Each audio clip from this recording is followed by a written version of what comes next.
Welcome to our channel. Today we how to transfer Gemini account 2FA settings during phone upgrade. Quick tutorial step by step clearly. To transfer your Gemini account two-factor authentication settings during a phone upgrade, start by backing up your current Authenticator app. Open the Authenticator app on your old phone. Locate your Gemini account within the app. If possible, take a screenshot of the QR code or key associated with your Gemini account for backup. Next, download the Authenticator app on your new phone. Install the app as per the on-screen instructions. Now, open the Gemini app or website on your new device. Log into your Gemini account using your username and password. Once logged in, navigate to the security settings.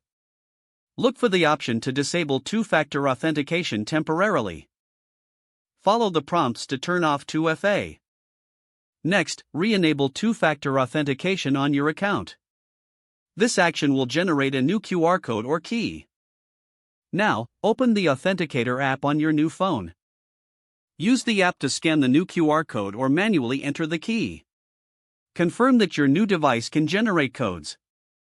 To finalize the process, log out of your Gemini account and then log back in.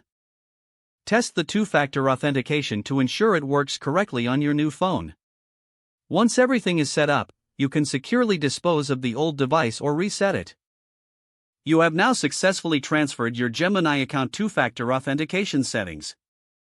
If the page does not load, refresh the browser or try again in a private or incognito window. Make sure you are using the correct email address, then retype it carefully to avoid small typos. If your password is not accepted, use the reset option and create a new strong password you can remember.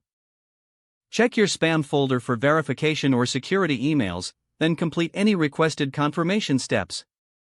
Enable two-factor authentication if available to improve account security and reduce unauthorized access risk.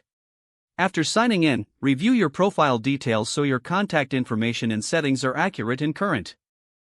If you see an error message, note it down and try again after restarting your device and internet connection.